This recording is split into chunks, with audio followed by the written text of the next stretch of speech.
अच्छा, तो ये जो आपका गाना था इसके लिए, या जो आप गाने करती थी इसके लिए कोई आपकी होती थी कि अच्छा ठीक है फाइनेंसेस आप मुझे क्या देंगे अगर मैं आपके गाने में आ रही हूँ या मैं अपने आपके गाने की वीडियो बना रही हूँ? नहीं, चाहा साहब खुद बेचारे टैक्सी ड्राइवर थे और वो मेहनत करके कमाते थे, तो मैं उनसे क्या डिमांड करती। और वैसे भी इसमें मेरा ऐसा नहीं कि कोई मैं न्यू ड्रेसेस वियर करती थी या प्रोफेशनल कोई मेकअप आर्टिस्ट हायर करती थी, ऐसा कुछ भी नहीं था, ना ही फोटोग्राफर था। क्योंकि मेरे खुद के ड्रेसेस होते थे और मैंने जो ही जैसे लड़कियां सिंपल मेकअप करती हैं मैं वो वैसे ही मेकअप करती थी। और मेरी बहन जो है मेरे ही आईफोन से जो है वीडियो बना देती थी। तो मेरा जब कोई खर्चा नहीं आता था तो मुझे इंटरटेनमेंट थी एक, तो मैंने कभी भी उनसे इस तरह की डिमांड नहीं की। बट एक टाइम आया कि जब वो अर्न कर रहा था इस चीज़ से, तो मेरी बेस्टी है उसने कहा कि कुछ ना कुछ तो तुम्हें पे करे, और कुछ नहीं तो चलो लड़कियों को मेकअप का शौक होता है, वो तुम्हें थोड़ा बहुत पे कर दे कि चलो यार मेकअप ले लो। ये मत कहे कि तुम्हारा ये मुआवजा है, ये कह दे कि चलो मेकअप ले लो। तो चाहा साहब को जब काफ़ी लोगों ने दबाव डाला, फोर्स किया, तो चाहा साहब ने फिर 4 गानों के बाद मुझे 20,000 जो थे ना वो भेजे थे।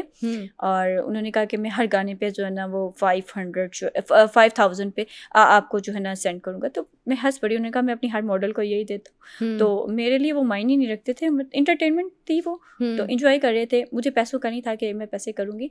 और पर जब ये बद्दोबद्दी आया तो इन्होंने इखलाकन भी कुछ नहीं, लेकिन इन्होंने हमेशा मुझे कहा था कि जब आएगा कुछ हमारा अच्छा होगा तो मैं आपको भी दूंगा लाजमी। लेकिन मतलब आप लोगों की वर्बली बात हुई थी? वर्बली रिटर्न में बात कुछ हुई नहीं थी, था? हाँ रिटर्न में कुछ नहीं था, लेकिन वर्बली बात हुई थी। लेकिन चाहा साहब को जब गाना बहुत वायरल हुआ, उन्होंने अर्न किया, तो उन्होंने इखलाकन भी नहीं पूछा और इखलाकन भी कुछ नहीं कहा। अगर शायद वो ये कह देते तो शायद बद्दोबद्दी 2 भी आ जाता। तो आप कर लेती अगर वो आपको पैसे दे देते? अच्छे पैसे मिल जाते, अच्छे पैसे देते तो आप कर लेती दोबारा? अच्छे पैसे मिलते तो फिर ज़रूर करती। अच्छा, जो वीडियो वॉइस मैसेजेस मैंने सुने हैं उनमें उन्होंने एक वॉइस नोट उनका ये है कि अगर आपने रात पे रुकना हो तो आप रुक जाइएगा, नहीं रुकना हो तो आप चले जाइएगा वापस। वो क्या स्टोरी है? ये भी जब मुझे भी मैंने सुना था तो मुझे बुरा लगा था कि ये बात नहीं होनी चाहिए थी। मैं मतलब ये किस मौके पे हुई थी? क्या ये जब बद्दोबद्दी के गाने शूट की बात हुई थी, जब मुझे उनकी तरफ जाना था तो उन्होंने कहा था रुक जाना रात। तो मैंने वॉइस नोट है आपके पास, जरा सुना दें या सुना दे ताकि हमें बात का कॉन्सेंट वो पता चल जाए ना कि हम बात किस मौजू पे कर रहे हैं। हाँ जी, मैं आपको सुना देती हूँ।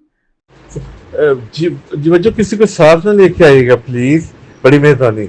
कश्यप ने मेरे साथ होना है क्योंकि मेरे पास है भी नहीं ना मोबाइल शोबाइल, तो शायद उसी के मोबाइल से ही कॉल करूँगी आगे इन ड्राइव वगैरह करवाने के लिए भी।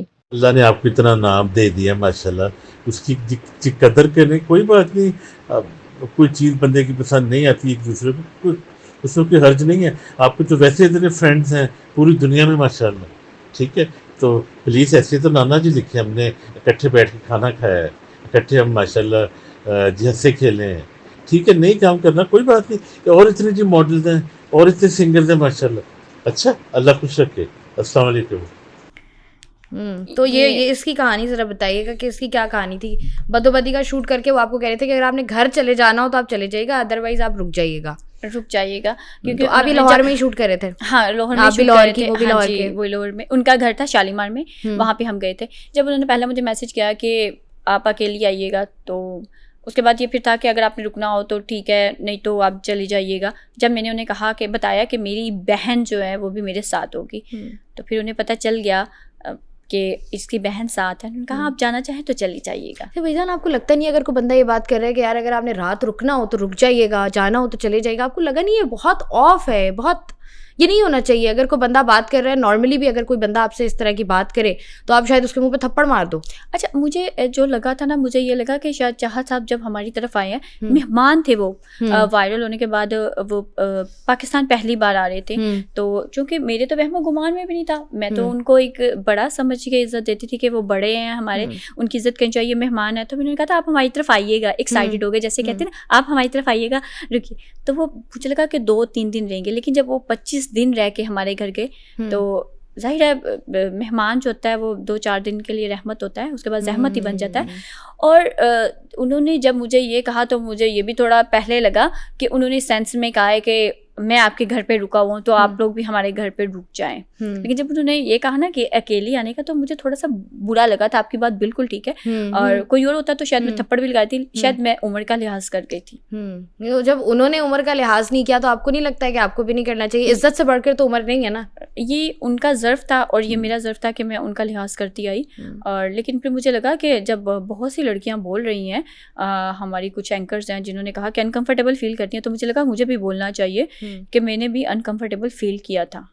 अच्छा, मुझे बताएं, जैसे आपने कहा ना कि आपने उनको एक्साइटमेंट में बोला कि आप घर आ जाइएगा, तो आपको लगा कि ये 2-3 दिन रुकेंगे। हाँ। तो आप 2-3 दिन कहाँ रुकेंगे? आप जहाँ पर आप रह रही हो अभी, जो हमारा घर था ना, प्रॉपर घर है, तो मतलब वहाँ पे जहाँ रह पर रहे आपकी थे। बहन रह रही हाँ है। हाँ, हम रह रहे तो थे। आपने उनको क्यों बुलाया?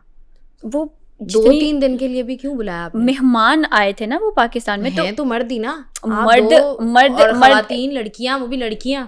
मर्द अगर वो हैं तो क्या मतलब हर मर्द से किसी से बात नहीं की जा सकती? वो कोई यंग मैन तो थे नहीं, माशाल्लाह 65 साल के वो हैं। तो अगर एक बात खोले, 65 साल के बच्चों के बुजुर्गों के 2 बच्चे हो रहे हैं, वो हो रहे होंगे, लेकिन जो मेरी नीयत तो यही थी ना कि वो बड़े हैं और हम इन्हें बाप की तरह समझ के एक इज्जत दे रहे, और हमारी नीयत में कोई आपने उनको ये बताया था कि मैं आपको अपने वालिद साहब की जगह रखती हूं? उन्हें पता होना चाहिए था, और उनको पता है। जब मेरी तरफ से कोई ऐसी बात हुई, कोई ऐसा मैसेज नहीं था, कुछ था नहीं, तो मतलब फन करते थे, उनको पता था नहीं, उनको पता था या नहीं पता था? आपने उनको बताया था कि देखें चाचा साहब, आपको ना मैं वालिद वाली इज्जत देती हूँ, जो मैं अपने वालिद साहब को इज्जत देती थी ना, मैं आपको वो इज्जत देती हूँ, और उस रिश्ते से मैं आपको कह रही हूँ कि आप आएं। ये तो किसी अंधे को भी, ये किसी अंधे को भी पता था कि वो इतने बड़े हैं, मतलब कि लोग आ रहे हैं, उनके फैंस मिलने के लिए आ रहे हैं, हमारी फैमिली के लोग भी आ रहे हैं, हमारी सोसाइटी से लोग भी उन्हें मिलने के लिए आ रहे हैं। तो मतलब वो एक सेलिब्रिटी की तरह हमने उन्हें प्रोटोकॉल दिया और उन्हें इन्वाइट किया, बस। इससे ज़्यादा कोई हमारी उनके साथ कोई ऐसी रिश्तेदारी भी नहीं थी, या ना ही हमने कोई आगे बनानी थी। तो मतलब वो आपके घर कितने दिन? 25 दिन हमारे घर रुक के गए आपके घर में। एक्चुअली उनका लाहौर में जो घर था अपना, लेकिन उन्होंने जो अपने किराएदार थे उनको नोटिस नहीं दिया, अपना घर खाली नहीं करवाया। ये बात मुझे बहुत बाद में पता चली, और अगर मुझे पहले पता होती तो शायद मैं कह रही थी। फिर हमारी तरफ से वो अपने किसी दोस्त की तरफ चले गए। तो आपने जब उनको 25 दिन वो आप लोगों के घर पे रुके, तो क्या हुआ फिर? कुछ भी नहीं, हमने उस दौरान एक गाना शूट किया था, और उनके मतलब उससे पहले वो आपको कह चुके हैं कि अगर आप रुकना चाहें तो आप नहीं। ये बात मैं आपको थोड़ा सा एक्सप्लेन कर दूं। ये बात उन्होंने तब कही जब वो अपने घर पे शिफ्ट हो चुके थे, बदोबदी के शूट और आपके घर में रुकने के बाद जब वो पाकिस्तान में आए, वो हमारी तरफ रुके, उसके बाद वो अपने घर पे शिफ्ट हो गए। जब वो अपने घर पे शिफ्ट हो गए तो तब बदोबदी जो था वो शूट हुआ। ओके, ठीक है।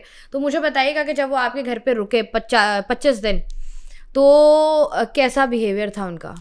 अच्छे थे? पहले तो मुझे लगता है ये बात ही बहुत गलत है। नहीं, इतनी भी गलत नहीं है जितना आप समझ रही हैं, बहुत ज्यादा गलत है। आप समझती हैं तो समझती रही, मैं समझ ये आपकी थिंकिंग है ना? मैं समझ रही, डेफिनेटली। आप बोलें। अच्छे थे, जब स्टार्ट में आए थे बहुत अच्छे इंसान थे, और उन्हें उठने बैठने का पता था, इज्जत कैसे करनी है उन्हें पता था। जब वो यहाँ पे बहुत से लोगों के साथ अटैच हुए, और जब उन्हें कुछ स्टेज एक्ट्रेसेस थी, उनके मैसेजेस आना शुरू हो गए जिनमें वो बड़े इनको आसमानों पे चढ़ा रही थी, तो उसके बाद थोड़ा सा इनका दिमाग जो था ना वो घूम के आने लगा कि वो ये शहजादा चार्ल्स है, और हर लड़की जो है इन पे मरती है जिनमें वजदान भी शामिल है। लेकिन मैंने इनको क्लियर कर दिया कि भाई आप मेरे लिए मेरी बाप की तरह, मैं यहाँ पे नहीं मरती, और मेरा दूर दूर तक ऐसा कोई इरादा नहीं है। तो 25 दिन तक जब ये आपके घर पे रुके तो इन्होंने कोई भी आपसे ऐसी बात नहीं की, कोई भी ऐसी हरकत करने की कोशिश नहीं की? शायद उन्हें पता था कि मैं इनके घर पे रुका हूँ, तो उन्होंने लिहाज कर दिया या व्हाटएवर जो भी है, तो उन्होंने नहीं किया। अच्छा, मैंने कोई किस वगैरह का भी सीन सुना हुआ है, वो क्या था कि इन्होंने आपको ऑफर की थी?